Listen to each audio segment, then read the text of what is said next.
Hello दोस्तों, wishing you a very good day ahead. आप सभी का मैं स्वागत करता हूं हमारे प्यारे से छोटे से चैनल पे जिसका नाम है कॉन्सेप्चुअल पाठशाला। तो आज के इस वीडियो में बेसिकली हम बात करने जा रहे हैं सेल किससे मिलके बना है। मतलब समझना कि अभी तक मैंने बात करी पार्ट 1 में कि all living organism are made up of cell. उसके बहुत सारे साइंटिस्ट के प्रूफ वगैरह हमने सारी बात करी, उनकी शेप साइज़ की बात करी। लेकिन अब बात करने वाले हैं कि सेल किससे मिलके बना है। बहुत साउंड इंटरेस्टिंग कर रहा है ना कि चैप्टर का फ्लो कैसे चल रहा है। कि पहले हमने सीखा कि यस सेल के सारे लिविंग ऑर्गेनिज्म किससे मिलके बने, आंसर इज योर सेल। अब मेरा क्वेश्चन होगा कि सेल किससे मिलके बना है, अब वो पढ़ेंगे हम लोग। तो चलिए बिना टाइम वेस्ट करें स्टार्ट करते हैं। सेल किससे मिलके बना, cell wall, plasma membrane, nucleus. ठीक है, बहुत प्यारे प्यारे कॉन्सेप्ट आने वाले हैं। न्यूक्लियस वाला सेगमेंट तो बहुत ही इंटरेस्टिंग होने वाला है, जिसमें बेस्ट एग्जांपल लेके आपको समझाऊंगा क्रोमोसोम, डीएनए, क्रोमेटिन, जो बहुत कंफ्यूजन रहता है। हमें आगे क्लासेस में भी बच्चों को बहुत कंफ्यूजन रहता है कि क्रोमोसोम क्या है, डीएनए क्या है, क्रोमेटिन क्या है, अलग अलग चीज़ें एक ही चीज़ें हैं, क्या है ये। तो वो सारी बातें हम वहाँ पे करेंगे, ठीक है, वीडियो के आगे। तो मैं बता रहा हूँ आपको, स्टार्टिंग बता देता हूँ कि वीडियो के बीच बीच में मे भी थोड़ा बहुत साउंड आ जाए, क्योंकि बाहर कुछ कंस्ट्रक्शन का वर्क चल रहा है, तो थोड़ा उसे नेगलेक्ट कर देना इस वीडियो के लिए, ठीक है। थोड़ा बहुत आएगा बीच बीच में कभी कभी, तो उसको कभी कभी नेगलेक्ट कर देना, ठीक है। चलो बिना टाइम वेस्ट करें स्टार्ट करते हैं the fundamental unit of life the part 2, ठीक है। चलो, तो मैंने क्या बोला, यहाँ लिख रहा हूँ मैं सेल। अगर मैं बात करूँ मेरे भाई कि जितने भी प्लांट, जितने भी एनिमल सेल है, प्लांट सेल है, बैक्टीरिया का सेल है, एल्गी का सेल है, फंगी का सेल है, जितने भी सेल हैं उनके अंदर तीन चीज़ें कॉमन मिलेंगी आपको। चाहे वो किसी का भी सेल हो, चाहे वो एनिमल का हो, प्लांट का हो, किसी भी प्लांट का हो, किसी भी एनिमल का हो, उसके अंदर तीन चीज़ें कॉमन मिलेंगी आपको। पहली आपको कॉमन चीज़ मिलेगी प्लाज्मा मेम्ब्रेन, एंड सेकंड चीज़ आपको मिलेगी जो कॉमन मिलेगी आपको, वो मिलेगी आपको साइटोप्लाज्म, एंड थर्ड चीज़ जो मिलेगी आपको कॉमन, वो मिलेगी आपको न्यूक्लियस। जल्दी से ब्रीफ ले लेते हैं इनका, फिर इनको डिटेल में पढ़ेंगे, ठीक है। तो देखो, आउटर मोस्ट कवरिंग क्या होती है, अगर कोई प्लांट सेल नहीं है तो होती है प्लाज्मा मेम्ब्रेन, इसे बोलते हैं प्लाज्मा मेम्ब्रेन। और इसके अंदर होता है न्यूक्लियस, इसके अंदर होता है न्यूक्लियस। और जो बाहर वाला पार्ट दिख रहा है उसे बोलते हैं साइटोप्लाज्म। साइटोप्लाज्म में क्या बेसिकली होते हैं, different organelles, mitochondria, Golgi apparatus, ये सारी चीज़ें प्रेजेंट होती हैं, ठीक है। तो ये तो हो गया जनरल ओवरव्यू कि प्लाज्मा मेम्ब्रेन ये होती है, प्लाज्मा मेम्ब्रेन ये हो गया हमारा न्यूक्लियस, ये हो गया हमारा साइटोप्लाज्म। ये तो हमारा ब्रीफ सा इंट्रो हो गया। अब चलो डिटेल में पढ़ते हैं, ठीक है। लेकिन एक चीज़ होती है बहुत मेन, सेल वॉल। इसे मैं रफ कर देता हूँ, ठीक है। हमारा जो पढ़ने का तरीका होगा वो कैसा होगा कि हम सेल के सबसे बाहरी सिरे से अंदर जाएंगे, बाहरी सिरे से अंदर आएंगे। सबसे बाहर हमें क्या चीज़ मिलेगी, किसी सेल में, किसी सेल में सेल वॉल। हर सेल में नहीं मिलेगी, हर सेल में ये चीज़ नहीं मिलेगी। प्लांट सेल में मिलेगी, एल्गी में मिलेगी आपको, ठीक है, फंगी में मिल जाएगी आपको cell wall, as well as bacteria में मिल जाएगी। लेकिन आपको कहीं भी एनिमल सेल में सेल वॉल नहीं मिलेगी, ठीक है। तो मैं बोल रहा हूँ कहाँ मिल रही है आपको, प्लांट में मिलेगी सेल वॉल, आपको बैक्टीरिया में मिल रही है सेल वॉल, आपको फंगी में मिलेगी सेल वॉल, ठीक है। अब यहाँ पे क्वेश्चन ये आता है कि ठीक है इन सब के पास है, लेकिन ह्यूमन के पास क्यों नहीं, यूनिवर्स ने ऐसा क्यों डिज़ाइन नहीं किया हम लोगों को कि हमारे पास ही सेल वॉल हो। हमने ऐसा क्या बिगाड़ दिया यूनिवर्स का, आंसर समझो। देखो, बाहर बहुत तेज बारिश हुई, बाहर बहुत तेज सर्दी हुई, तो ह्यूमन एनिमल्स क्या कर सकते हैं, मूवमेंट लोकोमोशन कर सकते हैं, एक प्लेस से दूसरी प्लेस तक जा सकते हैं। तो क्या हुआ, बाहर से सर्दी हुई बाहर, तो आपने जो स्वेटर पहन रजाई के अंदर घुस गए, ठीक है, आग वाग ताप में लगे, तो आप कहीं ना कहीं अपने प्रोटेक्शन कर सकते हो खुद। और बात करूँ किसी एनिमल्स की बात करूँ तो वो कहीं केव में घुस गया, कहीं घुस गया, अपने कहीं ना कहीं किसी तरीके से प्रोटेक्शन कर लेगा। लेकिन प्लांट की बात करूँ तो प्लांट तो सर्दी गर्मी बरसात कुछ भी हो वहीं का वहीं रहेगा, तो उसे तो वही कंडीशन झेलनी है। तो यूनिवर्स ने क्या किया, भैया तुम एक चीज़ और ले लो, सुरक्षा कवच ले लो भाई, तुम सब प्लांट सेल वॉल, क्या ले लो, एक सेल वॉल ले लो, ठीक है। अब सेलुलोज बना किससे होता है, मेड अप ऑफ, जो सेल वॉल होता है वो किससे मिलके बना होता है, तो आंसर इज सेलुलोज, सेलुलोज। तो आंसर होता है प्लांट का सेल वॉल किससे मिलके बना होता है, सेलुलोज। अब सेलुलोज काम क्या करता है, ये काम करता है आपको सपोर्ट देने का, स्ट्रक्चरल सपोर्ट देने का, यानी कि यहाँ पे कंडीशनिंग बाहर खराब, जिस दिन बताया मैंने अभी स्टार्टिंग में आपको कि कुछ भी चीज़ें खराब है तो सपोर्ट देने का काम, रिजिडिटी टाइट रहे जिससे प्लांट, तो वो क्या काम करेगा, मेरा सेल वॉल जल्दी से मेरा सेल ख़राब ना हो जाए, उसे बाहर के इन्वायरमेंट से इतना फ़र्क ना पड़े। भले मेरा बाहर का इन्वायरमेंट बड़ा एसिडिक है, बड़ा कुछ भी है, ठीक है, बहुत ज़्यादा, लेकिन अंदर का सेल मेरा कोई भी इफेक्ट ना पड़े। तो वो कौन काम कर रहा है मेरा, कहीं ना कहीं सेल वॉल वो काम मेरा कर रहा है, ठीक है। सेम इस बैक्टीरिया में भी होती है, फंगी में भी होती है, और एनिमल में वो सेल वॉल नहीं होती है। एनिमल में क्यों नहीं होती, क्योंकि हमारे हम खुद प्रोटेक्शन कर सकते हैं, ऊपर स्वेटर पहन सकते हैं, गर्मी आएगी तो टी शर्ट भी पहन सकते हैं, ठीक है, ओके। तो इसलिए हमारे एनिमल्स में नहीं होती है। तो चलो इसे रफ करते हैं, थोड़ा सा और आगे बढ़ते हैं, ठीक है। अगर मैं बात करूँ एक जनरल सेल की, ये मेरा सेल है, ठीक है। अगर ये मेरा प्लांट सेल होगा तो आउटर मोस्ट कवरिंग क्या होगी, आउटर मोस्ट कवरिंग क्या होगी, ये मेरा सेल वॉल, ये मेरा सेल वॉल। अगर मेरा प्लांट है, फंगी है और मेरा बैक्टीरिया है, तो मेरा आउटर मोस्ट कवरिंग क्या होगी, ये हमारी सेल की वॉल। अगर मैं बात करूँ सिंपल एनिमल है, तो आउटर मोस्ट कवरिंग क्या होगी, सीधे प्लाज्मा मेम्ब्रेन, ठीक है, आउटर मोस्ट कवरिंग सीधे प्लाज्मा मेम्ब्रेन। तो एक जनरल अगर एक बड़ा सेल की बात करें तो पहले सेल वॉल आएगा, उसके बाद प्लाज्मा मेम्ब्रेन। लेकिन एनिमल्स में क्या होगा, सीधे प्लाज्मा मेम्ब्रेन, और प्लांट में क्या होगा, पहले सेल वॉल फिर प्लाज्मा मेम्ब्रेन। प्लाज्मा मेम्ब्रेन में अच्छी बात क्या है, ये मेरी लिविंग बाउंड्री है, ये मेरी लिविंग बाउंड्री है। ये एक तरीके से सोचो, जैसे मैं अपने एग्जांपल लूँ, एनिमल्स से एग्जांपल लूँ, तो प्लाज्मा मेम्ब्रेन कर क्या रही है, प्लाज्मा मेम्ब्रेन कर रही है अंदर का सेल, अंदर का सेल का कंटेंट, और बाहर के आउटसाइड, जो आउटसाइड का कंटेंट, आउटसाइड चीज़ें जो प्रेजेंट है, बाहर का इन्वायरमेंट और अंदर के इन्वायरमेंट को कर रही है, सेपरेट आउट कर रही है। कौन, प्लाज्मा मेम्ब्रेन। अगर सपोज करो एक इमेजिन करो कि प्लाज्मा मेम्ब्रेन यहाँ से हट गई, प्लाज्मा मेम्ब्रेन यहाँ से हट गई, तो अब क्या होगा, अंदर का साइटोप्लाज्म, अंदर का न्यूक्लियोप्लाज्म बाहर के कंटेंट से मिक्स कर जाएगा, तो वो कहीं ना कहीं अपनी आइडेंटिटी खो देगा। जो उसका सेल की जो आइडेंटिटी है, उस साइटोप्लाज्म की जो आइडेंटिटी है, जिस वजह से वो साइटोप्लाज्म है, जिस वजह से वो न्यूक्लियोप्लाज्म है, वो कहीं ना कहीं मिक्स आउट हो जाएगा और बाहर के इन्वायरमेंट से मिक्स अप हो जाएगा, तो वो सेल जिंदा भी नहीं रह पाएगा। समझ में आ रहा है प्लाज्मा मेम्ब्रेन की इंपॉर्टेंस। प्लाज्मा मेम्ब्रेन इंपॉर्टेंस है, अगर वो ना हो तो सेल जिंदा भी नहीं रह पाएगा, क्योंकि वही है जो कहीं ना कहीं सेपरेट आउट कर रहा है बाहर के वर्ल्ड को अंदर वाले वर्ल्ड से, सेल के अपने वर्ल्ड से, ठीक है, लेकिन वर्ल्ड से, ठीक है। अब एक चीज़ आती है कनेक्शन। कनेक्शन ऐसी बात नहीं है कि यहाँ पे बस एक दीवार खड़ी कर दी कि अंदर लोग अंदर रहेंगे, बाहर के लोग बाहर रहेंगे, ऐसी बात नहीं कह रहा हूँ मैं मना कर रहा हूँ कि प्लाज्मा मेम्ब्रेन मिक्सिंग नहीं होने देगा, ऐसी रैंडम मिक्सिंग नहीं होने देगा, लेकिन कनेक्शन क्रिएट करेगा। कई बार क्या होगा, सेल को बाहर से ऑक्सीजन चाहिए, बाहर से ऑक्सीजन चाहिए, ठीक है, तो वो आने देगा। और कई बार क्या होगा, सेल अपनी CO2 छोड़ना चाहेगा बाहर, तो CO2 को जाने देगा। बाहर से कुछ खाना चाहिए एनर्जी के लिए, तो सेल खाना आने देगा। बाहर यहाँ से एनर्जी छोड़नी है बाहर, तो एनर्जी जाने भी देगा, ठीक है, प्रोटीन्स बाहर जाने, सेल से जाने देगा। यानी कि मैं ये मना नहीं कर रहा कि यहाँ पे कनेक्शन नहीं होगा, यहाँ पे इन और आउट नहीं होगा, प्लाज्मा मेम्ब्रेन इन और आउट करेगा, लेकिन एक रैंडम मिक्सिंग नहीं करेगा कि कुछ भी अंदर आ रहा है कुछ भी बाहर आ रहा है। एक तरीके से सेलेक्टिवली काम हो रहा है, सेलेक्ट कर रहे हैं कौन चीज़ अंदर आएगी, कौन सी काम की है, कोई वेस्ट की तो उसको बाहर निकालेंगे। तो एक तरीके से लिविंग चीज़ कर सकती है ये सिलेक्टेबल काम। तो इसकी मेम्ब्रेन को, प्लाज्मा मेम्ब्रेन को बोलते हैं हम लोग selectively permeable membrane, permeable membrane. इसका मतलब वो पहले सेलेक्ट करेगा, फिर उसे परमिट आउट करेगा, इन और आउट करेगा, परमिएट करेगा, ठीक है, अंदर जाओ या बाहर आओ, ऐसी मेम्ब्रेन है ये। ऐसा नहीं कि रैंडमली कुछ भी अंदर आओ कुछ भी बाहर आओ, ऐसा नहीं चलेगा। तो plasma membrane very important, living है as well as selectively permeable membrane है, जो कि डिसाइड करेगा क्या चीज़ अंदर आए क्या चीज़ बाहर जाए। अब एक इंपॉर्टेंट चीज़ आती है, जैसे मैंने बताया है आपको कि प्लांट के सेल वॉल किससे मिलकर बनी होती है, आप बोलोगे सेलुलोज, ठीक है। ऐसी मेरी प्लाज्मा मेम्ब्रेन किससे मिलकर बनेगी, ये बात करने जा रहे हैं कि मेरी प्लाज्मा मेम्ब्रेन किससे मिलके मेड अप ऑफ। तो पहली चीज़ इसके अंदर आती है लिपिड, वेरी इंपॉर्टेंट सेगमेंट, बड़ी इंपॉर्टेंट, समझाने के लिए समझाऊंगा, ठीक है, जो आप समझने वाले हो आप वो किसी बुक में नहीं लिखा, लेकिन बहुत समझने के लिए, कॉन्सेप्ट क्लियरिटी के लिए बहुत इंपॉर्टेंट होने वाला है। तो लिपिड दिखने में कैसा होता है, एक सर होता है ऊपर और नीचे दो पैर होते हैं, ठीक है। ऊपर वाले हिस्से को बोलते हैं हाइड्रोफिलिक,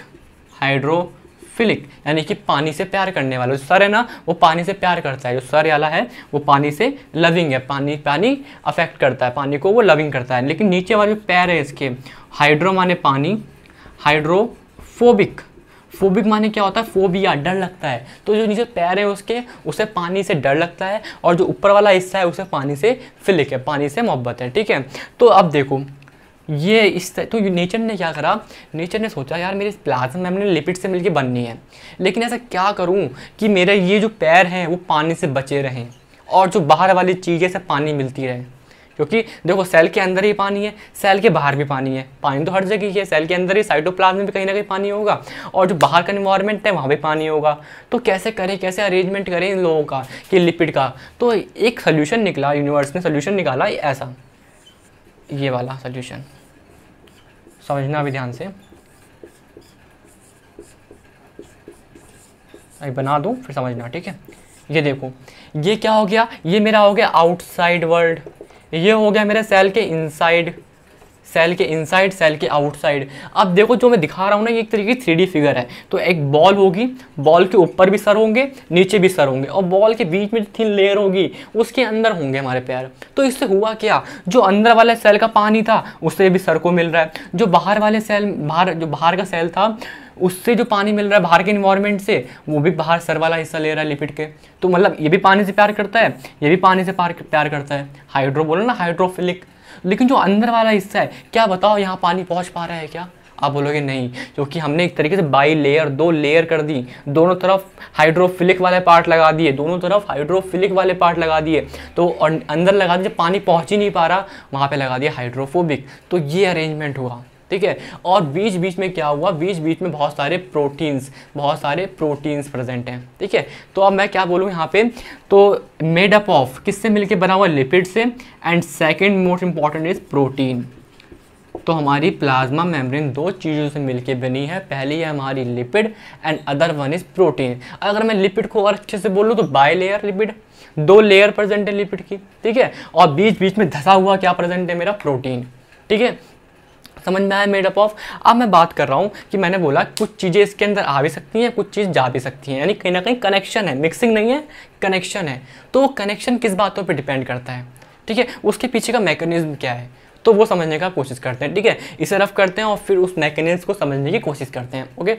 चलिए हाँ, तो हेडिंग बनाते हैं हम पहले मैकेनिज्म की, जिसका नाम है डिफ्यूज़न। छोटी क्लासों में जरूर पढ़ा होगा डिफ्यूज़न। ये क्या होता है, मूवमेंट, यहाँ लिखूँ मैं, movement of molecules from higher, यहाँ लिख रहा हूँ मैं, higher concentration to there low concentration. समझने की ट्राई करते हैं, ठीक है। अभी आपको डिटेल में डिफ्यूजन पढ़ा, भूल जाइए क्या पढ़ रहे हैं हम पढ़ रहे हैं सिंपल सा डिफ्यूजन, ठीक है। डिफ्यूजन माने क्या होता है कि आपका मूवमेंट ऑफ मॉलिक्यूल्स का हायर कंसंट्रेशन से लो कंसंट्रेशन की तरफ जाना, यानी एक तरीके से जनरल बोल सकते हो, ज़्यादा जगह से कम की तरफ जाना। जैसे मैंने परफ्यूम छिड़का यहाँ से परफ्यूम ज़्यादा था, यहाँ पे कंसंट्रेशन ज़्यादा थी और वहाँ पे कम थी, तो मूवमेंट यहाँ से यहाँ हो जाएगी, खुशबू वहाँ से वहाँ पहुँच जाएगी, ठीक है। कब तक पहुँचेगी, जब तक दोनों जगह खुशबू बराबर ना हो जाए, ठीक है। अब देखो इसका थोड़ा फील लेते हैं, ठीक है। अगर मैं बात करूँ एक सोल्यूशन की, एक सोल्यूशन है, ठीक है, उसके अंदर 2 चीज़ें होती हैं, क्या क्या, solvent plus solute.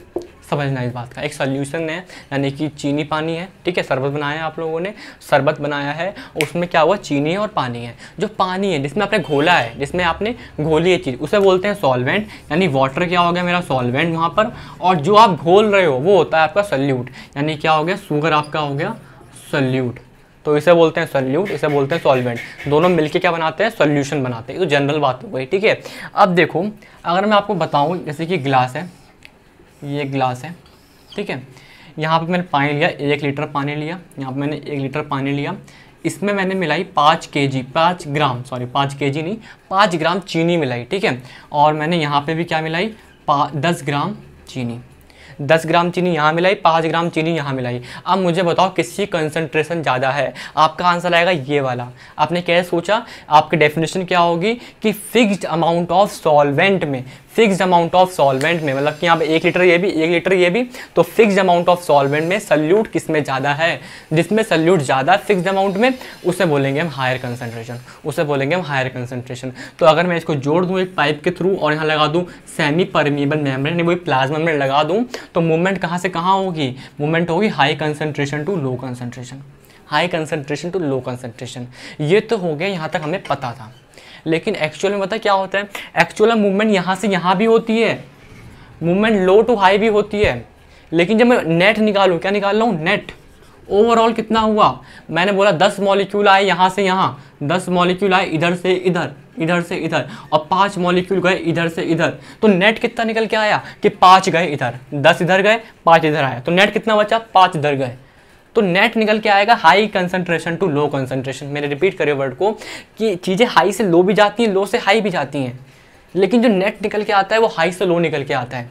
High concentration से लो कंसंट्रेशन चीज़ें ज़्यादा जाती हैं, लो से भी हाई आती हैं, मैं मना नहीं कर रहा, ऐसा नहीं है कि लो से हाई आएंगी ही नहीं, बिल्कुल आएंगी, लेकिन as compare to high concentration से लो कंसंट्रेशन की कंपेरिजन में कम होगी वो, ठीक है। तो हम नेट ओवरऑल क्या बोलेंगे, the movement of higher concentration से लो कंसंट्रेशन तरफ जाने को मॉलिक्यूल्स के बोलते हैं हम डिफ्यूजन, डिफ्यूजन, ठीक है। ये तो सिंपल सी बात होगी डिफ्यूजन की।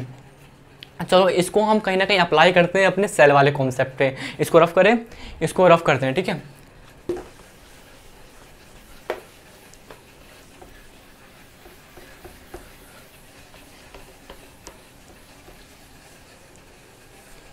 इसको मैं रफ कर दिया, ठीक है। अब मैं बात करूं यहाँ पे, ये मेरा सेल है, ये मेरा एक सेल है, और ये मेरा सेल है, यहाँ पे क्या हुआ, बाहर क्या है मेरी, ये मेरा बाहर आउटसाइड वर्ल्ड है, ये मेरा आउटसाइड है। अब मुझे बताओ सेल के अंदर क्या बन रहा होता है, सेल के अंदर CO2 क्या हो रही होती है, बन रही होती है, होता है ना। ऑक्सीजन को हम यूज़ करते हैं, CO2 बनाते हैं और फिर CO2 को छोड़ देते हैं। तो क्या बोल रहा हूँ, CO2 की कंसंट्रेशन सेल के अंदर ज़्यादा होगी, CO2 की कंसंट्रेशन सेल के अंदर ज़्यादा होगी, क्योंकि सेल के अंदर CO2 बनता है, और ऑक्सीजन की कम होगी, क्योंकि ऑक्सीजन यूज़ हो रहा होता है। ऑक्सीजन क्या होता है, यूज़, मैं ऑक्सीजन ले रहा हूँ, बार बार ले रहा हूँ, क्यों, क्योंकि वो यूज़ हो रहा है। CO2 निकाल रहा हूँ, निकाल क्यों रहा हूँ, क्योंकि वो बन रहा है। तो मेरे सेल के अंदर CO2 बन रहा होता है, ऑक्सीजन एक तरीके से ख़त्म हो रहा होता है। लेकिन बाहर आऊँ, बाहर CO2 कम होगा, और क्या होगा, ऑक्सीजन ज़्यादा होगा। क्यों, देखो ना, मैं ऑक्सीजन ले रहा हूँ, बाहर से ऑक्सीजन ले रहा हूँ, तो ऑक्सीजन बाहर ज़्यादा होगा, मैं बार बार ले जा रहा हूँ, लेकिन CO2 क्या होगा, कम होगा, मैं छोड़ रहा हूँ, कहाँ बाहर निकाल रहा हूँ, तो बॉडी में क्या होगा, CO2 कम हो जाएगा, ऑक्सीजन ज़्यादा हो जाएगा। अगर यहाँ पे आप वो फॉर्मूला लगाओ डिफ्यूजन वाला जो मैंने पढ़ाया है आपको, तो यहाँ पे कम है, यहाँ पे ज़्यादा है, तो मूवमेंट कहाँ से कहाँ होगी, मूवमेंट CO2 की higher concentration to low concentration तरफ होगी, और यहाँ से ऑक्सीजन अंदर आ जाएगा, यहाँ से ऑक्सीजन अंदर आ जाएगा, किसके थ्रू, प्लाज्मा मेम्ब्रेन के थ्रू, क्योंकि प्लाज्मा मेम्ब्रेन क्या है, सिलेक्टिवली परमिएबल मेम्ब्रेन। तो डिफ्यूजन का कॉन्सेप्ट फॉलो होता है यहाँ पे, जहाँ पे CO2 सेल के अंदर ज़्यादा होती है, बाहर कम होती है कंसंट्रेशन, तो मूवमेंट कहाँ होती है, बाहर से अंदर, बाहर से सॉरी अंदर से बाहर, अंदर से बाहर, और ऑक्सीजन क्या होती है, बाहर से अंदर, ठीक है। बहुत सिंपल सा कॉन्सेप्ट था, आई होप समझ में आ गया होगा। अगर मैं बात करूँ क्या केवल गैस ही ट्रांसफ़र होती हैं, क्या सेल के अंदर केवल गैस ही ट्रांसफ़र होंगी, आपका आंसर होगा नहीं, कहीं ना कहीं सेल के अंदर पानी भी ट्रांसफ़र होता है, कहीं ना कहीं सेल के अंदर पानी भी ट्रांसफ़र, पानी चाहिए भी होता है, पानी निकालना भी होता है। तो वहाँ पे जब पानी जब केस आता है, जब वाटर का केस आता है, वाटर में मैं डिफ्यूज़न में जब मेरा वाटर हाई वाटर कंसंट्रेशन से लो वाटर कंसंट्रेशन की तरफ जाएगा, तो वहाँ डिफ्यूज़न को एक नया नाम दे दूंगा, ऑस्मोसिस। यानी वहाँ मैं डिफ्यूज़न नहीं बोलूँगा, मैं बोलूँगा ऑस्मोसिस। जहाँ पानी मूवमेंट करेगा ना, जहाँ पे गैस कर रहा था, CO2 ऑक्सीजन मूवमेंट कर रहे थे, वहाँ मैंने बोला डिफ्यूज़न, सिंपल। लेकिन जहाँ पानी करेगा मूवमेंट, वहाँ मैं कहीं ना कहीं क्या बोल दूँगा, वो मेरा ऑस्मोसिस है, वो मेरा ऑस्मोसिस है। अगर मैं इसको रफ करूँ और समझाऊँ आपको कि ऑस्मोसिस का मतलब क्या होता है,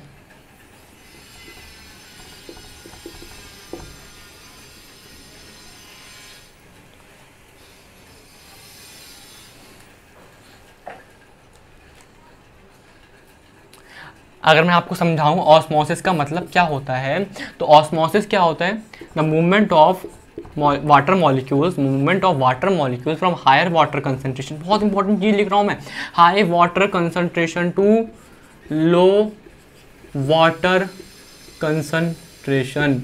यहाँ पे हाई कंसंट्रेशन नहीं लिखा मैंने, लिखा है high water concentration, high water concentration. अगर मैं वही एग्जांपल लूँ, यहाँ पे एग्जांपल लिया मैंने H2O का लिया, इसमें मैंने 1 लीटर लिया, और यहाँ मिलाया मैंने 5 ग्राम चीनी, ठीक है। यहाँ पे एक और लिया, इसमें मिलाई मैंने 10 ग्राम चीनी, और साथ ही साथ 1 लीटर पानी में। अब मुझे बताओ वाटर की कंसंट्रेशन किधर ज़्यादा है, वाटर कहाँ ज़्यादा है, आप बोलोगे वाटर तो यहाँ ज़्यादा है। पिछली बार मैंने बोला था यहाँ पे ज़्यादा कंसंट्रेशन है, किसकी, सॉल्यूट की, सोल्यूट की, चीनी की। लेकिन अब मैं पूछ रहा हूँ हाई वाटर कंसंट्रेशन। पिछली बार मैं पढ़ा रहा था आपको क्या, डिफ्यूजन। अब पढ़ा रहा हूँ मैं आपको ऑस्मोसिस। ऑस्मोसिस क्या होता है, वाटर की मूवमेंट। वाटर की मूवमेंट क्या होगी, यहाँ से यहाँ होगी, यहाँ से यहाँ होगी, क्योंकि वाटर यहाँ ज़्यादा है, यहाँ पे कम है, तो यहाँ से यहाँ जाएगी। हाई वाटर कंसंट्रेशन, वाटर की कंसंट्रेशन पे डिपेंड करता है क्या, ऑस्मोसिस। तो सिंपल सा कॉन्सेप्ट था हाई वाटर कंसंट्रेशन। इसे मैं रफ करता हूँ, ठीक है। तो और डिफ्यूजन क्या होता है कि मॉलिक्यूल्स, गैसेस मॉलिक्यूल्स का मूवमेंट को बोलते हैं high concentration to low concentration, उसे बोलते हैं डिफ्यूजन। और ऑस्मोसिस में क्या होता है आपका, हाई वाटर कंसंट्रेशन से लो वाटर कंसंट्रेशन को आप बोलते हो सिंपल ऑस्मोसिस, ठीक है। अगर अब इसमें 3 केसेस आते हैं, कितने केस आएंगे, 3। अब इसके अंदर 3 केसेस आते हैं, ठीक है। पहला आता है आपका हाइपोटोनिक, हाइपोटोनिक। हाइपोटोनिक में क्या हुआ, मुझे आंसर करना, दिमाग में सोचना, वैसा कर नहीं पाओगे आप, मतलब कि कर नहीं पाओगे इन द सेंस मैं सुन नहीं पाऊंगा क्योंकि रिकॉर्डेड वीडियोज़ हैं, ठीक है। तो हाइपोटोनिक क्या होगा आपका, ये मेरा सेल रखा है, ये मेरा सेल रखा हुआ है, ठीक है। बाहर ही कंसंट्रेशन ज़्यादा कर दो, हाई कंसंट्रेशन बाहर कर दो, अंदर लो कंसंट्रेशन। हाइपोटोनिक में क्या होता है, सराउंडिंग है मेरी, वहाँ पे कर दो हाई कंसंट्रेशन, और जो मेरा सेल है उससे कंसंट्रेशन कर दो लो कंसंट्रेशन, यानी कि अंदर वाले सेल की कंसंट्रेशन कर दो एज कम्पेयर टू बाहर से कम, बाहर से कम। यानी यहाँ कर दो हाई कंसंट्रेशन पानी की, यहाँ कर दो लो कंसंट्रेशन। अब क्या होगा, मूवमेंट क्या होगी, मूवमेंट होगी कि पानी अंदर आएगा, पानी कहीं ना कहीं अंदर आएगा। क्या पानी बाहर नहीं जाएगा, मैं बोलूँगा पानी बाहर भी जाएगा, लेकिन मैं नेट बात कर रहा हूँ, मैंने फिर बोला आपसे, मैं बात कर रहा हूँ नेट। नेट क्या होगा, ओवरऑल रिजल्ट कितना आएगा कि पानी अंदर जाएगा, थोड़ा पानी बाहर भी आएगा लेकिन वो थोड़ा होगा, और अंदर आने वाला पानी ज़्यादा होगा। तो कहीं ना कहीं क्या होगा, सेल मेरा स्वेल कर जाएगा, सेल मेरा कहीं ना कहीं फूल जाएगा, इस तरीके से फूल जाएगा। अब यहाँ से 2 क्वेश्चन आते हैं। अगर मेरे यहाँ प्लांट सेल हुआ, अगर मेरा यहाँ पे क्या हुआ, प्लांट का सेल हुआ तो क्या होगा, और मेरा एनिमल का सेल हुआ तो क्या होगा। भाई एनिमल का सेल होगा तो एनिमल में सेल वॉल तो होती नहीं है, तो भाई पानी जाता रहेगा, एक समय के बाद फट जाएगा गुब्बारे की तरह, ठीक है। लेकिन प्लांट में क्या होता है, प्लांट में सेल वॉल होती है, तो एक लिमिट के बाद वो फटेगा नहीं, एक लिमिट के बाद क्या हो जाएगा, वो रुक जाएगा, ठीक है। तो प्रेशर कनेक्ट करेगा और वहीं रुका रहेगा, फिर आगे पानी नहीं जा पाएगा, ड्यू टू प्रेशर वो एक्सर्ट करेगा उसके ऊपर, ठीक है। तो प्लांट सेल नहीं फटेगा, लेकिन एनिमल सेल ब्रस्ट आउट हो जाएगा अगर मैंने उसको हाइपोटोनिक कंडीशन में डाला। ना नेक्स्ट कंडीशन आती है आपकी आइसोटोनिक, आइसोटोनिक। आइसो माने सेम, आइसो माने जहाँ भी वर्ड आ जाए ना आइसो, आइसो माने होता है कहीं ना कहीं सेम। तो यहाँ पे क्या होगा, जो अंदर ही कंसंट्रेशन है वो बाहर ही कंसंट्रेशन है, मतलब कि कहीं ना कहीं कंसंट्रेशन बराबर है। तो यहाँ पे सेल पे क्या असर पड़ेगा, आप मुझे बताइए, सेल पे क्या असर पड़ेगा, फूलेगा या फिर पतला हो जाएगा। आप बोलोगे वैसा का वैसा ही रहेगा, वैसा का वैसा ही रहेगा। अगर आपसे एक क्वेश्चन और पूछूं, क्या यहाँ पे वाटर की मूवमेंट की, मॉलिक्यूल्स की मूवमेंट होगी, आपका आंसर होगा होना चाहिए नहीं, होना चाहिए नहीं, होना चाहिए हाँ। क्या होना चाहिए, मॉलिक्यूल्स का मूवमेंट तो होना चाहिए। क्या बोला मैंने आपसे कि यहाँ पे कंसंट्रेशन बराबर है, आपको सोचो कि यहाँ वाटर का मॉलिक्यूल्स मूवमेंट भी नहीं करेगा, मैं बोलूँगा गलत बात। वाटर के मॉलिक्यूल मूवमेंट करेंगे, लेकिन फ़र्क इतना होगा कि 5 मॉलिक्यूल अंदर जाएंगे तो 5 ही बाहर आ जाएंगे, 5 अंदर गए 5 बाहर आए, 10 अंदर गए 10 बाहर आए। तो मतलब कि यहाँ पे इन और आउट क्या हो जाएगा, बराबर। तो मैं क्या बोलूँगा, नेट कितना निकल के आया, नो मूवमेंट। नेट कितना निकल के आ गया, 0। नेट निकल के आया 0। आइसोटोनिक में क्या होगा, 0 मूवमेंट। ऐसी बात नहीं है वाटर मॉलिक्यूल मूवमेंट नहीं करेंगे, बिल्कुल करेंगे, लेकिन वो ओवरऑल निकल के जो आएगा ना, वो कहीं ना कहीं 0 निकल के आ जाएगा, जितने अंदर गए उतने ही बाहर आ गए। चलिए ना नेक्स्ट बात करते हैं हम, थर्ड पॉइंट, हाइपरटोनिक।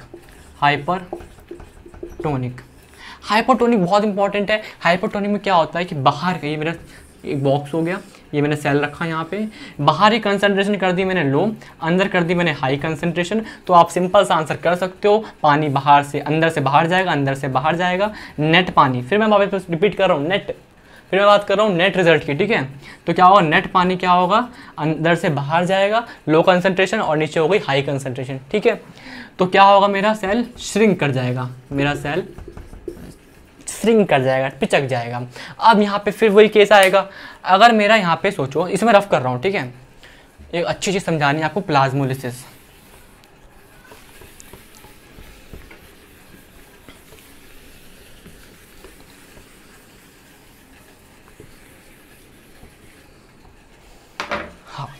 तो ये क्या हुआ, समझ में आ गया। हाइपरटोनिक में क्या हुआ, बाहर की कंसंट्रेशन कम है, अंदर की कंसंट्रेशन ज़्यादा है, तो पानी अंदर से बाहर आएगा तो मेरा सेल श्रिंक कर जाएगा। लेकिन एक कंडीशन होती है प्लाज्मोलाइसिस। प्लाज्मोलाइसिस इसमें क्या होता है, अगर मैं प्लांट सेल को ठीक है, अगर मैं प्लांट सेल को क्या करूं, हाइपरटोनिक में रखूं, हाइपरटोनिक सोल्यूशन में रखूं, हाइपरटोनिक कंडीशंस में रखूं, तो मेरा क्या होगा, देखो ये मेरा प्लांट सेल है, ये इसकी सेल, ठीक है, ये इसकी क्या हो गई, सेल वॉल हो गई, ये इसकी सेल वॉल हो गई, और ये इसकी क्या हो गई, प्लाज्मा मेम्ब्रेन हो गई। ठीक है, वो प्लांट सेल में क्या होता है, सेल वॉल होती है पहले, फिर प्लाज्मा मेम्ब्रेन होती है, फिर अंदर मेरा न्यूक्लियस आ गया। ये मैंने बॉक्स में बंद कर रहा हूँ, बाहर क्या है मेरी कंसंट्रेशन, बाहर क्या है मेरी कंसंट्रेशन, लो कंसंट्रेशन, अंदर क्या है मेरी हाई कंसंट्रेशन। तो पानी क्या होगा, पानी अंदर से बाहर आएगा, नेट पानी क्या होगा, अंदर से बाहर आ गया।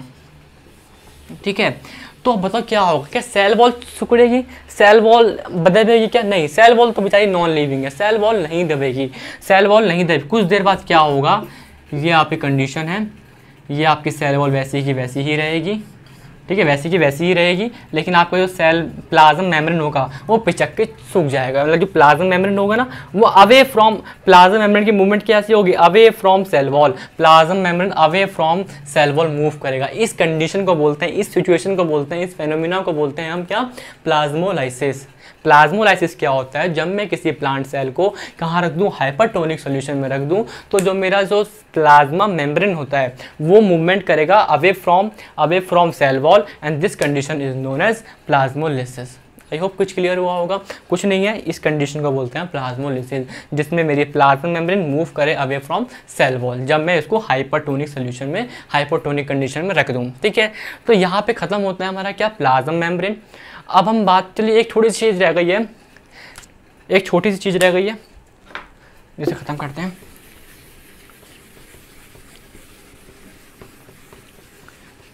अगर मैं बात करूं पानी और गैसेस के मॉलिक्यूल्स के अलावा कुछ सॉलिड चीज़ अंदर लेनी है, क्या बोल रहा हूँ, कुछ सॉलिड चीज़ अंदर लेनी है, तो जैसे कि मेरा ये प्लाज्मा मेम्ब्रेन है, बाहर से कुछ सॉलिड चीज़ आई, क्या आया, कुछ सॉलिड, कुछ चीज़ आई जो कि सॉलिड चीज़ है, ना पानी है ना ही मेरा गैस है, तो क्या होगा, मेरा प्लाज्मा मेम्ब्रेन यहाँ पर आएगा।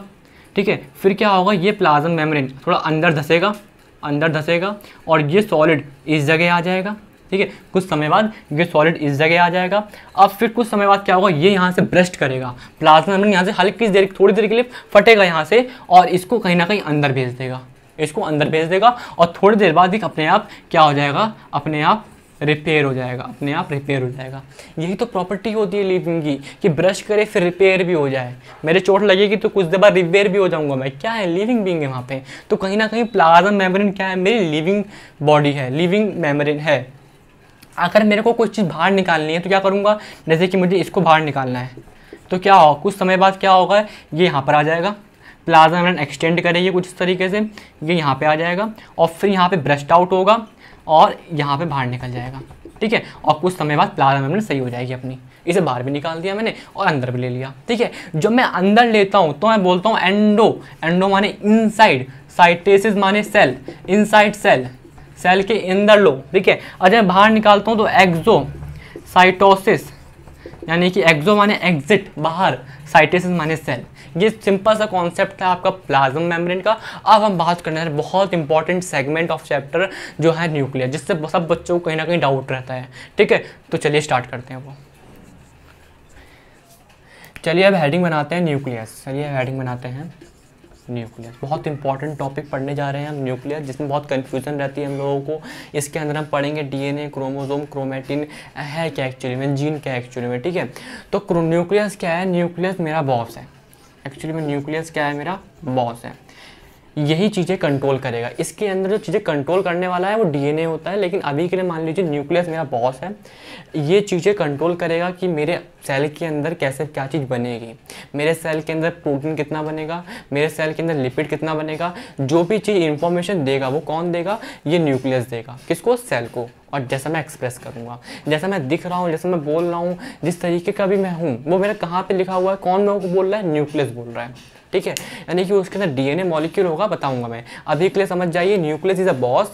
जितना भी काम हो पा रहा है हमारे बॉडी के अंदर, जितने भी केमिकल्स बन पा रहे हैं, जितना भी कुछ हो रहा है, ऑर्डर कौन दे रहा है, ये बॉस दे रहा है, न्यूक्लियस। ठीक है, अब ये बॉस है मेरा, है ना, इसके पास क्या होगा, डबल मेम्ब्रेन। इससे भैया प्रोटेक्शन चाहिए, ये मेरा एक बॉस है, डबल मेम्ब्रेन स्ट्रक्चर होगा, क्योंकि ये मेरा बॉस मॉलिक्यूल है। तो क्या हुआ, ये मेरा न्यूक्लियस है और इसके पास एक मेम्ब्रेन और ये डबल मेम्ब्रेन हो गई। ठीक है, और बाहर क्या होगा, मेरा प्लाज्मा मेम्ब्रेन। बाहर क्या होगी, मेरी प्लाज्मा मेम्ब्रेन। अगर मेरा प्लांट सेल होगा तो बाहर क्या होगी, मेरी सेल वॉल भी होगी। ठीक है, ये मेरी हो गई प्लाज्मा मेम्ब्रेन, ये हो गया मेरा न्यूक्लियस, ये मेरा न्यूक्लियस, ये बीच में साइटोप्लाज्म।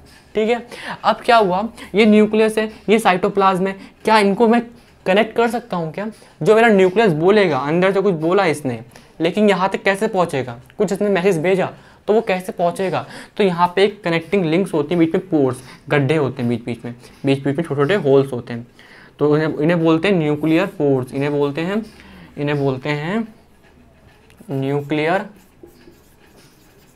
पोर्स। न्यूक्लियर पोर्स क्या हो गए, ये हेल्प कर रहे हैं मेरे साइटोप्लाज्म और न्यूक्लियस के बीच में कांटेक्ट बना रहे। मेरा न्यूक्लियस कुछ बोले कि ये मैसेज बनाओ, तो यहाँ से कुछ मैसेज जाएगा पोर के थ्रू साइटोप्लाज्म में, साइटोप्लाज्म से कुछ चीज़ अंदर चाहिए तो वो जाएगा पोर्स में। तो न्यूक्लियर पोर हेल्प कर रहे हैं connection between nucleus as well as cytoplasm, nucleus के अंदर का और साइटोप्लाज्म का, कौन, न्यूक्लियर पोर। और यहाँ डबल मेम्ब्रेन क्यों होती है, क्योंकि ये बॉस मॉलिक्यूल है, यहाँ मेरा बॉस प्रेजेंट है, तो बॉस के पास क्या होता है, एक्स्ट्रा कवरिंग, तो डबल मेम्ब्रेन प्रेजेंट होगा यहाँ पे। और क्या बताऊँ आपको, न्यूक्लियस के अंदर ये हो गया double membrane as well as ये हो गया मेरा बॉस। ठीक है, अब आते हैं थोड़ा अंदर, इसके अंदर की बात करते हैं। ठीक है, इसे मैं रफ करता हूँ और फिर एक्चुअली में समझने की कोशिश करते हैं डीएनए, क्रोमोसोम एंड ऑल। ठीक है, चलो इसे मैं रफ करता हूँ।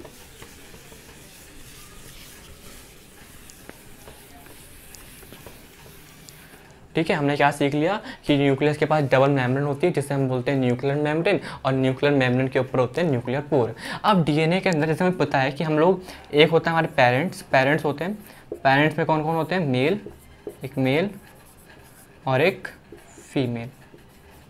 ठीक है, तो यहाँ से डीएनए आता है और हमारा क्या बनता है, जाइगोट। यहाँ से जाइगोट आ गया, मतलब एक तरह के गैमेट्स आते हैं और क्या बनते हैं, हमारे सिंगल यूनिट जाइगोट बनती है। ठीक है, तो मैं क्या बोल रहा हूँ, हमारे सेल के अंदर होता है एक डीएनए।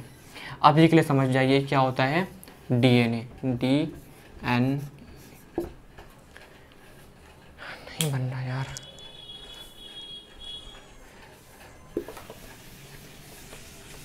इसे मैं रफ कर देता हूँ। ठीक है, ओके, चलिए अब समझते हैं डीएनए को। तो न्यूक्लियस के अंदर क्या प्रेजेंट होता है, बॉस मॉलिक्यूल डीएनए। इसकी फुल फॉर्म लिखो यहाँ पे, डीऑक्सीराइबो न्यूक्लिक एसिड। ये एक एसिड होता है, डीऑक्सीराइबो न्यूक्लिक एसिड। ठीक है, डीऑक्सीराइबो न्यूक्लिक एसिड, डीएनए की फुल फॉर्म। ये क्या होता है, ये एक तरीके हमारे पेरेंट्स से आता है हमें। ठीक है, ये हमारे, इसकी शेप कुछ इस तरीके की होती है, ये हमारे पेरेंट्स से हमें आता है। इसके ऊपर क्या लिखा रहता है, इसके ऊपर लिखा होता है इन्फॉर्मेशन, यानी एक तरीके की बुक है जिसके ऊपर लिखा हुआ है कि आप दिखोगे कैसे, आपके अंदर एंजाइम कौन से बनेंगे, आपके अंदर प्रोटीन कौन से बनेंगे। एक लैंग्वेज होगी डीएनए की अपनी, उस लैंग्वेज में लिखा रहेगा कि आप दिखोगे कैसे, आपका कलर कितना, आपकी हाइट कितनी होगी। ठीक है, सब आपका हेयर कलर कितना कैसा होगा, आपका क्या ना, हर चीज़ जैसा भी आप दिख पा रहे हो, जैसा भी आप कुछ भी हो पा रहा है, जैसा कि कुछ भी दिमाग के अंदर एंजाइम्स बनना, केमिकल्स बनना बॉडी के अंदर, हाइट होना। ठीक है, कलर, स्किन कलर, आई कलर, कुछ भी लिखा हुआ है, वो किसके ऊपर लिखा हुआ है, डीएनए के ऊपर। डीएनए के ऊपर वो आता कहाँ से, हमारे पेरेंट्स से आता है। ठीक है, हमारे पेरेंट्स से आता है। ठीक है, तो हमारे पेरेंट्स से डीएनए है, डीएनए के ऊपर इंफॉर्मेशन लिखी हुई है। लेकिन मैं एक बात बोल रहा हूँ कि डीएनए की हर जगह इन्फॉर्मेशन नहीं लिखी होती। एग्जांपल लूँ अच्छा सा, मैंने बोला कि एक पेज है जिस पे आप ड्राइंग बनाते हो। ठीक है, ये आपका टेस्ट हो रहा है ड्राइंग वाला, आपको एक पेज मिला, इसके ऊपर आपको ड्राइंग बनानी है। तो आप पहले क्या करते हो, आप ऐसे पहले बॉर्डर खींचते हो आसपास, आप ऐसे एक बॉर्डर खींचते हो। ठीक है, फिर यहाँ पे पेंटिंग करते हो बीच में। ठीक है, एक और एग्जांपल लूँ, जैसे कि आपने बुक खोली, बुक एक पेज है बुक में, उसमें क्या होता है, बीच में लिखा होता है, आसपास खाली होता है। आसपास क्या होता है, चीज़ें खाली होती हैं। ऐसा क्यों होता है? सपोज करो कोई चीज़, हमारा ये पेंटिंग है, ये मान लो यहाँ से कट गया, यहाँ से कट गया, यहाँ से भी कट गया, ठीक है। तो मतलब यहाँ से अगर फटने के चांसेस ज़्यादा होते हैं, ऐसा तो होता नहीं है कि बीच से फट जाएगा, ऐसा होगा क्या, नहीं। तो हम लोग क्या करते हैं कि बाई चांस कुछ ऐसा एक्सीडेंट हुआ, हमारा पेज फट गया, तो हमारी इन्फॉर्मेशन लॉस ना हो। जो मैंने इतनी प्यारी पेंटिंग बनाई है या फिर यहाँ मैंने इन्फॉर्मेशन लिखी हुई है, वो मेरी इन्फॉर्मेशन लॉस ना हो जाए एक पेज फटने की वजह से, वरना मैं पढ़ नहीं पाऊंगा क्या लिखा हुआ है। तो आप कोई भी बुक खोलना, उसके आसपास बॉर्डर होंगे और कहीं ना कहीं प्रॉपर गैप होगा, जिससे कि मेरी इन्फॉर्मेशन अगर बाई चांस कुछ एक्सीडेंटली फट भी जाता है वो पेज, तो मेरी इन्फॉर्मेशन को वेस्टेज ना हो, मेरी इन्फॉर्मेशन वहीं की वहीं रहे। तो यही काम हमारे डीएनए में होता है। डीएनए कितना लंबा होता है, 2.2 मीटर, 2.2 मीटर लंबा डीएनए होता है। लेकिन डीएनए का 99% हिस्सा खाली होता है। डीएनए का 99% हिस्सा खाली होता है। केवल 1% हिस्से में लिखा होता है क्या, 1% हिस्से में लिखी होती है इंफॉर्मेशन। अब मेरे को बताओ कि 99% हिस्सा खाली क्यों है? क्योंकि मेरे भाई यहाँ तो मतलब पेज था, हम दोबारा लिख लेंगे, समझ लेंगे, ये तो मेरी बॉडी है, इसके ऊपर मेरे बारे में लिखा हुआ है सब कुछ। अगर गलती से इसके ऊपर कुछ छेड़खानी हो गई, गलती से मेरे डीएनए की इन्फॉर्मेशन फट गई, तो मेरा डीएनए पढ़ नहीं पाएगा क्या लिखा हुआ है और कुछ और ही बना देगा या फिर बनाएगा ही नहीं। तो उससे कितना बड़ा लॉस हो जाएगा मेरा। तो क्या करा नेचर ने, यूनिवर्स ने, कि भाई 99% हिस्सा डीएनए का खाली कर दो, कि गलती से अगर फटे भी डीएनए तो मेरी इन्फॉर्मेशन लॉस ही ना हो। लेकिन केवल 1% ऐसा रखो बीच बीच में जहाँ पे मेरी इन्फॉर्मेशन रखी हो, जहाँ पे मेरी इन्फॉर्मेशन लिखी हो, जिससे कि मेरा अगर कहीं से फटे भी तो मेरी इन्फॉर्मेशन बची रहे। तो क्या हुआ, उस 1% को बोलते हैं जीन, उस 1% को बोलते हैं जीन। तो जीन क्या है? Gene is that part of a DNA that contain information. पूरा डीएनए कंटेन इन्फॉर्मेशन नहीं करता है। जीन क्या है मेरे भाई? जीन है वो part of a DNA, gene is that part of DNA that contain information, जिसके ऊपर इन्फॉर्मेशन लिखी हुई है। ठीक है। अब क्या हुआ, आपको बुक पढ़नी है, आपको बुक पढ़नी है, तो आप बुक फोल्ड करके पढ़ोगे या फिर खोल के पढ़ोगे? क्योंकि आपको कुछ इन्फॉर्मेशन निकालनी है। आपका आंसर होगा भाई बुक खोल के पढ़ते हैं, बंद करके कौन पढ़ता है। ठीक है, बुक खोल के हम लोग पढ़ेंगे। तो यही काम यहाँ पर होगा। जब मेरे सेल को कुछ इससे इन्फॉर्मेशन पढ़नी होगी और कुछ बनाना होगा, यानी कि ग्रोथ करनी होगी, यानी कि अगर मेरे सेल को ग्रोथ करनी होगी, आगे ग्रो करना होगा, आगे कुछ चीज़ें फॉर्मेशन करनी होगी, तो मेरा डीएनए खुला रहेगा, एकदम ऐसा सिंपल से खुला रहेगा। तो उससे मैं इन्फॉर्मेशन पढ़ लूँगा। किस फॉर्म में? उसे बोलेंगे क्रोमैटिन। क्रोमैटिन समझाऊंगा अभी ढंग से। तो देखो डीएनए है, डीएनए कितना लंबा है? 2.2 मीटर। जब उसमें से इन्फॉर्मेशन भी पढ़नी है तो डीएनए पूरे में फैला रहेगा एकदम, क्योंकि बुक पढ़नी है तो पूरा डीएनए फैला रहेगा पूरे सेल के अंदर, उसे बोलेंगे क्रोमैटिन। ठीक है, मतलब हल्का सा कंडेंस होगा। अगर मान लीजिए ये 2.2 मीटर है तो मान लीजिए 2 मीटर या फिर बोल दीजिए 1.8 मीटर कंडेंस हो गया। ठीक है, मतलब कि 2.2 मीटर में से 0.4 मीटर क्या हुए मेरे कंडेंस हो गए, और उससे हुआ क्या, मेरा 1.8 मीटर बचा, उसे बोला मैंने क्रोमैटिन। वो खुली हुई है। अब मान लीजिए इस सेल को डिवाइड करना है। अब आपको इस घर से 2 घर में जाना है, मतलब कि आपको छुट्टी हो गई कोचिंग से, आपको जाना है किसी अपने घर जाना है, तो आप बुक खुली ले जाओगे या फिर बंद करोगे इसको? आप बोलोगे इसको बंद करके बैग के अंदर डाल के ले जाएंगे। तो यही काम यहाँ पर अप्लाई होगा। कैसे? देखो ये क्रोमैटिन थे, अब क्रोमैटिन हो गए, अब इसे डिवाइड होना है। सेल को क्या बोल रहा हूँ? डिवाइड होना है, सेल को डिवाइड होना है। तो ये क्रोमैटिन क्या करेंगे? कंडेंस हो जाओ भाई। ये 1.8 मीटर है, इसको एकदम चिपका दो ऐसे ऐसे। यानी पहले डीएनए मेरा ऐसे था, पहले मेरा डीएनए ऐसे था, जब उससे इंफॉर्मेशन निकालनी थी तो थोड़ा सा टेंगल हो गया, थोड़ा कम साइज का हो गया, हल्का सा कंडेंस हुआ, बिल्कुल हल्का सा कंडेंस हुआ, उसे बोला मैंने क्रोमैटिन। लेकिन किस टाइम पे क्रोमैटिन? जब मेरे को ग्रोथ करनी थी, और लेकिन जब मेरे को कंडेंस, जब मुझे ट्रांसफ़र होना है यहाँ से इस सेल को, ऐसे एक सेल है, इसके अंदर न्यूक्लियस है, इसको 2 हिस्सों में बंटना है, यानी कि इसे क्या करना है? डिवीज़न करना है। तो मतलब इस बुक को पैक कर दो, जिससे कि आसानी होगी मुझे ले जाने में। तो मैं इसको कंडेंस करके क्या कर दूंगा? एकदम इस तरीके का बना दूंगा। आपने देखी होगी इमेज, कुछ इस तरीके की इमेज क्रोमोसोम की, तो मैं कुछ इस तरीके का क्रोमोसोम बना दूंगा। तो क्या बन गया? क्रोमोसोम बन गया। तो क्रोमोसोम, क्रोमैटिन, डीएनए कोई अलग अलग बातें नहीं है। डीएनए को हल्का सा कंडेंस कर दो, पढ़ने लायक कर दो, उसे क्या बोलेंगे? क्रोमैटिन। क्रोमैटिन को हाईली कंडेंस कर दो, उसे बोलेंगे क्रोमोसोम। क्रोमैटिन कब बनेगा? जब मेरे को ग्रोथ करनी होगी, जब मेरा सेल ग्रो कर रहा होगा, कुछ बना रहा होगा। लेकिन क्रोमोसोम कब पाए जाएंगे? जब मेरा सेल डिवाइड कर रहा होगा। क्यों? जिससे वो कंडेंस रहेंगे और वापस जब मेरा सेल यहाँ पहुंचेगा तो ये क्रोमोसोम वापस क्रोमेटिन, वापस डीएनए में कन्वर्ट हो जाएंगे, वापस क्रोमेटिन में। फिर इन्फॉर्मेशन पढ़ो, जब मेरा सेल डिवाइड होने को आएगा फिर ये क्रोमेटिन कंडेंस हो गए, फिर आगे चले गए। तो देखो क्रोमोसोम कब पाए जाएंगे किसी सेल के अंदर? जब वो डिवाइड हो रहा होगा। क्रोमेटिन कब पाए जाएंगे? जब वो कुछ ग्रो कर रहा होगा। तो ये कोई बातें अलग अलग नहीं है। डीएनए को हल्का सा कंडेंस कर दो, हल्का सा पिचका दो तो उसे बोलेंगे क्या हम? उसे हम बोलेंगे क्रोमेटिन। पूरा कंडेंस कर दो डिवाइड के टाइम पे, उसे बोलेंगे हम क्रोमोसोम। आई होप कुछ क्लियर हो रहा होगा। और आगे समझते हैं। ये हो गया मेरा डिवाइड के टाइम। अब इसे मैं कंडेंस कैसे कर रहा हूँ, एग्जाम्पल लेके समझाता हूँ। पतंग का, ठीक है, इतना बड़ा मांझा होता है, कितना लंबा मांझा होता है कई बार तो, ठीक है, आपने देखा होगा ना कितना लंबा मांझा होता है, मतलब जिससे पतंग उड़ाते हैं। लेकिन वो थोड़ी सी जगह में कैसे आ जाता है? क्योंकि उस पर हम लपेट देते हैं, कुछ होता है जिस पर हम लपेट देते हैं। तो यही काम यहाँ पर होगा। 2.2 मीटर लंबा डीएनए हमारे 2.2 मीटर लंबा डीएनए हमारे सेल के अंदर प्रेजेंट है। लेकिन मुझे इसे कंडेंस करना है तो क्या करूँगा? प्रोटीन के ऊपर। तो क्या हुआ? प्रोटीन के ऊपर मैं अपना डीएनए कंडेंस कर दूंगा, मैं अपना डीएनए कंडेंस कर दूंगा। अब कौन से प्रोटीन होते हैं वो आपके सिलेबस में नहीं है, लेकिन अभी समझिए कि मुझे डीएनए को कंडेंस करना है तो कैसे करूं। डीएनए से मुझे क्रोमोसोम तक जाना है तो मैं कैसे करूंगा? तो डीएनए को मैं रैप अप कर दूंगा किसके ऊपर? प्रोटीन के ऊपर। तो एक क्रोमोसोम के अंदर क्या क्या मिलेगा? एक क्रोमोसोम के अंदर आपको डीएनए मिलेगा और प्रोटीन मिलेगा। एक क्रोमोसोम के अंदर आपको क्या क्या मिलेगा? डीएनए मिलेगा एज वेल एज क्या मिलेगा आपको? प्रोटीन्स मिलेंगे। इसको रफ करते हैं और थोड़ा समझने की कोशिश करते हैं, ठीक है, और समझने की कोशिश करते हैं। चलो इसे रफ करते हैं अभी।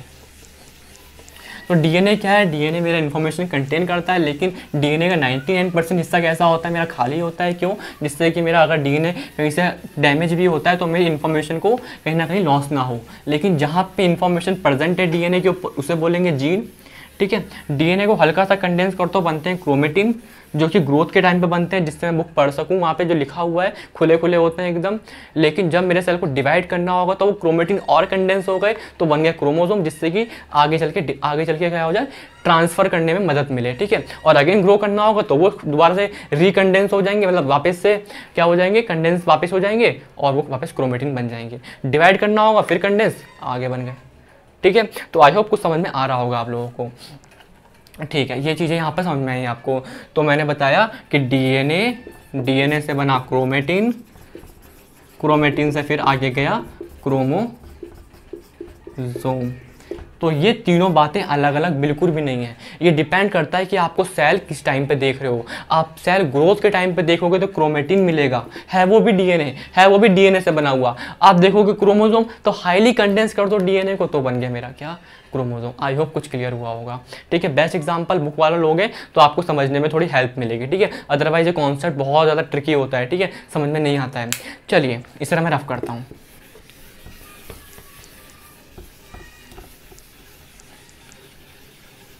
तो आप अगर आपसे कोई क्वेश्चन पूछे क्रोमोसोम के अंदर क्या क्या मिलता है? क्रोमोसोम के अंदर एक तो डीएनए मिलेगा, डीएनए कंडेंस हुआ है, किसके ऊपर कंडेंस हुआ है? प्रोटीन के ऊपर कंडेंस हुआ है, ठीक है। पतंग वाला एग्जांपल रखना, पतंग जो है, जो मांझा है पूरा, वो क्या हो गया? मेरा डीएनए हो गया। और जिसपे मैं कर रहा हूँ लकड़ी का जो होता है उसे क्या बोल सकते हैं हम? वो हमारा प्रोटीन हो गया। तो क्रोमोसोम में क्या क्या होता है? प्रोटीन होता है एज वेल एज डीएनए होता है। क्लियर हो गया। अब यहाँ पे क्या होता है? दो तरीके से मैंने सेल को डिवाइड कर दिया। मैंने सेल को दो तरीके से डिवाइड कर दिया, एक प्रोकैरियोट, एक यूकैरियोट। यहाँ मैं लिखता हूँ एक प्रोकैरियोटिक और एक यूकैरियोटिक। यूकैरियोटिक माने न्यू, यू माने न्यू, प्रो माने प्रिमिटिव, पुराना, प्रीमिटिव। कैरियो माने न्यूक्लियस, कैरियो माने न्यूक्लियस, ठीक है। कैरियो माने क्या हो गया? न्यूक्लियस, नया न्यूक्लियस, पुराना न्यूक्लियस। अब मेरा एग्जांपल समझिए, फिर इस पे आते हैं, ठीक है। सपोज करो किसी ने नई नई फैक्ट्री डाली है, किसी ने नई नई फैक्ट्री डाली है। तो मुझे बताओ जो बॉस होगा उस फैक्ट्री का, वो मस्त किसी कैबिन में जाके बैठ जाएगा या फिर खुद वर्क करेगा? एक नई नई फैक्ट्री डली है, एक नई नई फैक्ट्री, यहाँ पे इससे पहले कुछ नहीं था इसका, एक नई नई फैक्ट्री बनी है। तो आप बोलो कि नहीं, स्टार्टिंग में तो बॉस खुद मेहनत करेगा, खुद फील्ड पे आके खुद काम करेगा और कुछ ऐसा कुछ सिस्टम भी नहीं होगा, मतलब थोड़ी कम जगह होगी, इतना अच्छा मेंटेनेंस नहीं होगा, इतनी अच्छी चीज़ें प्रेजेंट नहीं होंगी, ठीक है, वहीं खाना बनेगा, वहीं पे काम चलेगा, मतलब इतना अच्छे तरीके से मैनेज नहीं होगा क्योंकि वो नई नहीं बनाए।